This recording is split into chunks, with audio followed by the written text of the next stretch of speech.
Hello everyone, मैं नीता तिवारी आप सभी का स्वागत करती हूँ आपके अपने स्मार्ट लर्निंग के प्लेटफॉर्म पे।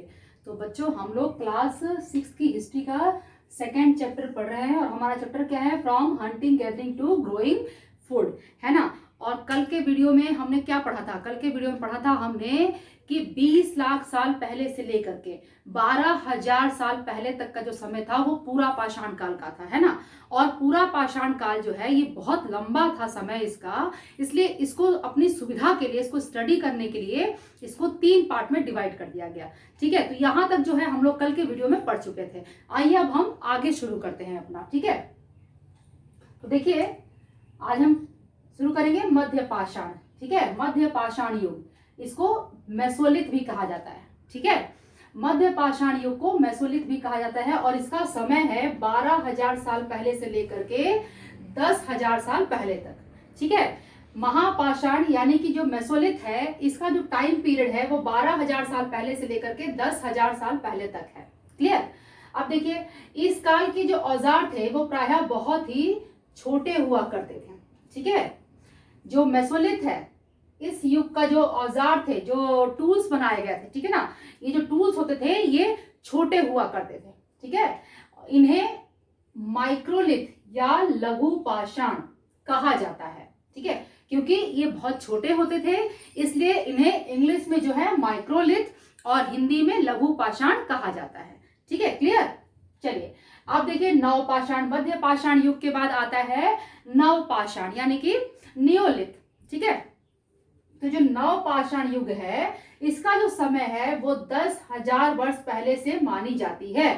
ठीक है, नवपाषाण युग का जो समय है वो 10,000 वर्ष पहले से मानी जाती है। क्लियर?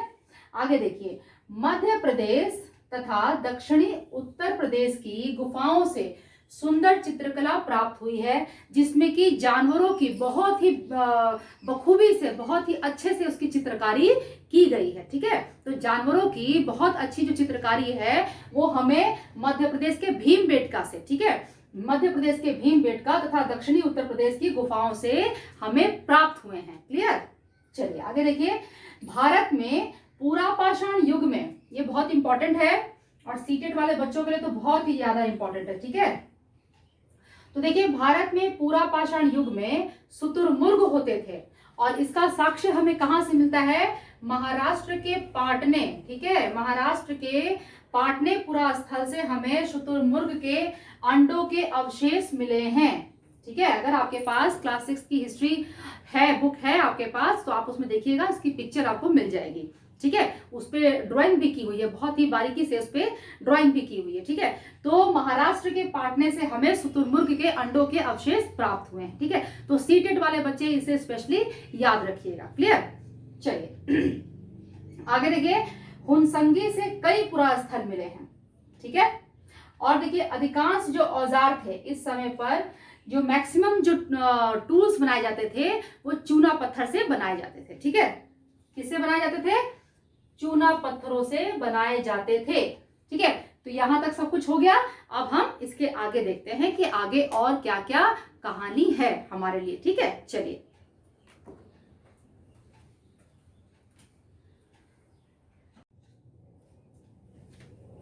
तो देखिए बच्चों, अब हम पढ़ेंगे कि खेती और पशुपालन की शुरुआत किस तरीके से होती है, किस तरह से होती है। ठीक है, तो चलिए अब हम पढ़ते हैं खेती और पशुपालन की शुरुआत। ठीक है, देखिए धीरे धीरे मानव जो है वो धान और गेहूं के साथ साथ फल पौधों का भी संरक्षण करने लगे। ठीक है, धीरे धीरे जो अर्ली पीपल थे वो धीरे धीरे धान और गेहूं के साथ साथ जो फल और जो पौधे होते हैं जो खाने लायक हैं, ठीक है ना, उनका भी वो लोग संरक्षण करने लगे। ठीक है, वे लोग धीरे धीरे जानने लग गए थे कि किस सीजन में क्या उगता है।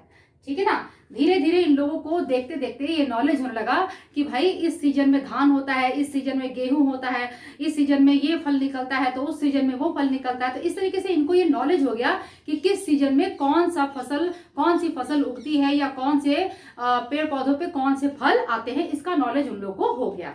ठीक है, चलिए फिर धीरे धीरे लोग क्या करने लगे कि अपने घरों के आसपास जो है ना वो चारा रख करके जानवरों को अपनी ओर आकर्षित करने लगे और फिर इस तरीके से उन्होंने जानवरों को पालतू भी बनाना शुरू कर दिया। ठीक है, अपने घर के आसपास वो लोग क्या करते थे कि चारा रख देते थे, क्योंकि जैसा कि मैंने आप लोग को बताया था कि बहुत ज्यादा गर्मी बढ़ने की वजह से क्या हुआ था कि घास के मैदान बहुत सारे क्षेत्रों में बढ़ने लगे थे, तो ऐसे जानवरों की संख्या भी बढ़ गई जो कि इस घास को खा करके जिंदा रह सकते थे, है ना। तो ये लोग भी क्या करने लगे कि अपने घर के आसपास में घास रखने लगे, ठीक है, चारा रखने लगे, जिससे कि जो जानवर है जो उसको खाते हैं वो उनकी तरफ आकर्षित होने लगे और फिर इस तरीके से इन्होंने जानवरों को भी पालतू बनाना शुरू कर दिया। ठीक है, अब देखिए सबसे पहले पालतू, ठीक है, सबसे पहले पालतू कुत्ते का जंगली पूर्वज था। ठीक है, सबसे पहले जिस जानवर को पालतू बनाया गया वो कौन था? कुत्ते का जंगली पूर्वज था। ठीक है, चलिए फिर धीरे धीरे इन लोगों ने क्या किया कि भेड़, बकरी, गाय, इन सभी जानवरों को भी इन लोगों ने पालतू बनाना शुरू कर दिया। ठीक है, सबसे पहले किसे पालतू बनाया था? कुत्ते का जंगली पूर्वज था, ठीक है ना, उसे सबसे पहले पालतू बनाया गया। फिर धीरे धीरे इन लोगों ने क्या किया कि गाय, भेड़, बकरी, इन सभी को भी इन लोगों ने पालतू बनाना शुरू कर दिया। चलिए इस तरह से लोग जो है वो पशुपालक बन गए। ठीक है, जब पशुओं को पालना शुरू कर दिया तो इस प्रकार से जो पीपल थे, जो लोग थे, वो पशुपालक बन गए। ठीक है, चलिए आगे देखिए, लोगों द्वारा पौधे उगाना और जानवरों की देखभाल करने को बसने की प्रक्रिया का नाम दिया गया है। ठीक है, लोगों द्वारा पौधे उगाना और जानवरों की देखभाल करने को बसने की प्रक्रिया का नाम दिया गया, क्योंकि अब धीरे धीरे जो लोग हैं वो एक जगह पे उन्होंने सेटल होना शुरू कर दिया था। ठीक है, क्योंकि अब वो लोग खेती भी जान गए थे कि खेती किस तरीके से की जाती है। ठीक है, वो पशुपालक भी बन गए, तो यानी कि उन्होंने खेती की भी शुरुआत कर दी और पशुपालन करना भी शुरू कर दिया। तो इसके लिए उनको एक जगह पर स्थायी रहना जरूरी था, तो अब वो लोग एक जगह पे मतलब कि बसने लगे। ठीक है ना, इसको कहते हैं सेटलमेंट की प्रक्रिया। ठीक है ना, बसने की प्रक्रिया यानी कि सेटलमेंट की प्रक्रिया, एक जगह सेटल होना। ठीक है, इस तरीके से लोगों ने शुरू कर दिया। अब देखिए बसने की जो प्रक्रिया थी ये धीरे धीरे पूरी दुनिया में बढ़ने लगी। ठीक है, पहले जो कुछ कुछ क्षेत्रों में ये प्रक्रिया चल रही थी सेटलमेंट वाली, लेकिन धीरे धीरे क्या हुआ कि पूरी दुनिया में भी ये जो प्रक्रिया है, बसने की जो प्रक्रिया है, वो चलने लगी, बढ़ने लगी। ठीक है, यह करीब 12,000 साल पहले शुरू हुआ।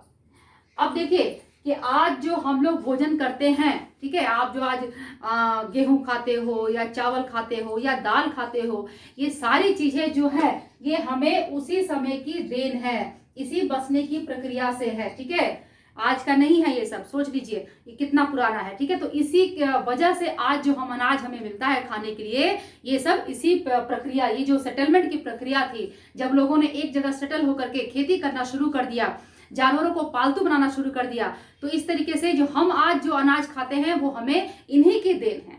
ठीक है, चलिए आगे देखिए, कृषि के लिए अपनाई गई सबसे प्राचीन फसल, ये मैं पहले ही बता चुकी हूं आपको, गेहूं और जौ है ना। कृषि के लिए यानी कि खेती के लिए अपनाई गई सबसे प्राचीन फसल, ठीक है, क्या है? गेहूं और जौ है। उसी प्रकार से पालतू जानवरों में जैसा कि मैंने बताया कि सबसे पहले कुत्ते का जो जंगली पूर्वज था उसे पालतू बनाया गया था। कुत्ते के बाद भेड़ और बकरी का नंबर आता है।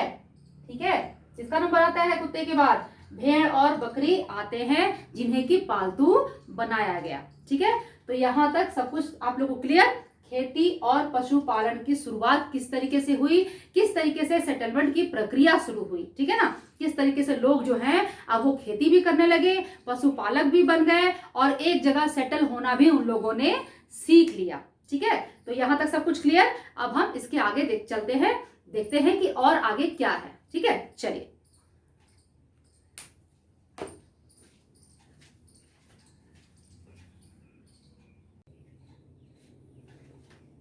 चलिए अब हम पढ़ेंगे स्थायी जीवन की ओर। ठीक है, क्या पढ़ेंगे अब हम? स्थायी जीवन की ओर। ठीक है, हमने खेती और पशुपालन तो पढ़ लिया, अब हम पढ़ेंगे स्थायी जीवन की ओर।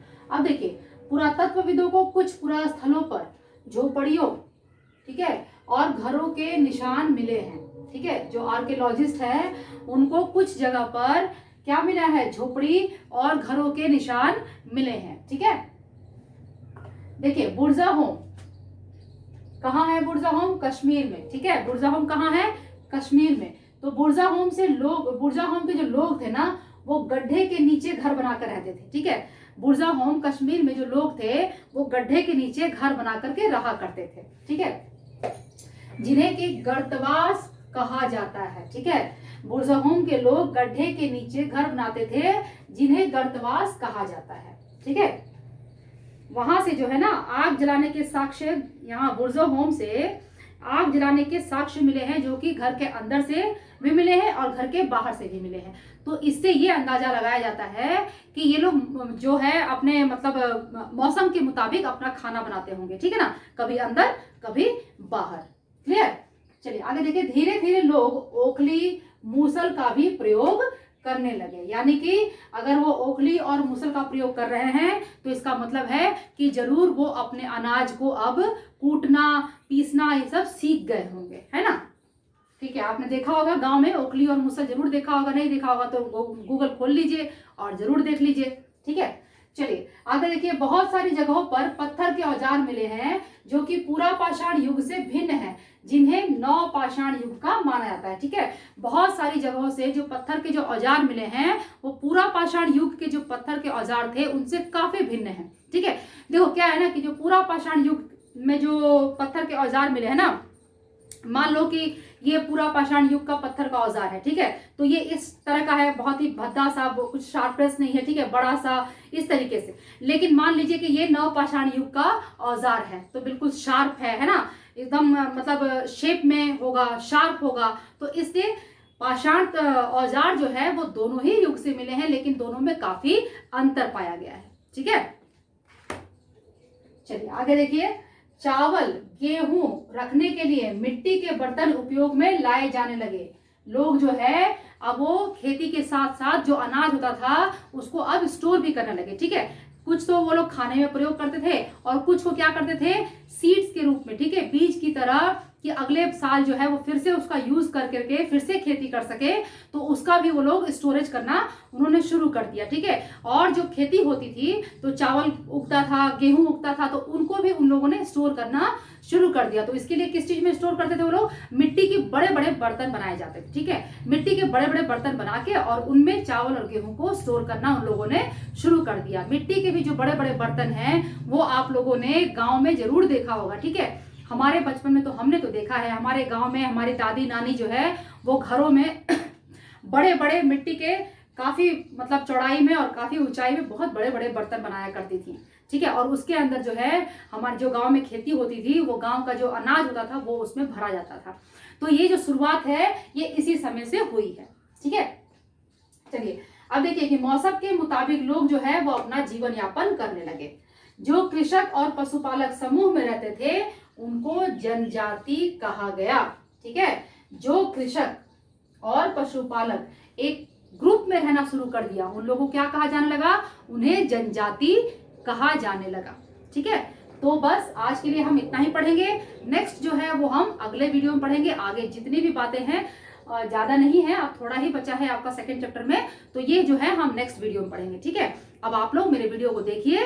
वीडियो देखने के बाद आपको पसंद आ जाए तो वीडियो को लाइक कर दीजिए। मेरे चैनल को अगर अभी तक आपने सब्सक्राइब नहीं किया है तो प्लीज मेरे चैनल को सब्सक्राइब कर लीजिए। बेल आइकन को प्रेस करना बिल्कुल भी मत भूलिएगा, क्योंकि मेरे आने वाले वीडियोस के नोटिफिकेशन आपको तभी मिलेंगे जब आप बेल आइकन को प्रेस करेंगे। और जैसा कि मैं हमेशा आपसे कहती हूँ कि आप लोग प्लीज मुझे कमेंट करके जरूर बताइए कि आपको मेरा वीडियो कैसा लगता है, ठीक है। तो चलिए अब आप लोग वीडियो देखिए, पढ़ते रहिए, अपना ख्याल रखिए, खुश रहिए, मुस्कुराते रहिए। हम फिर मिलेंगे अगले वीडियो में, तब तक के लिए बाय बाय।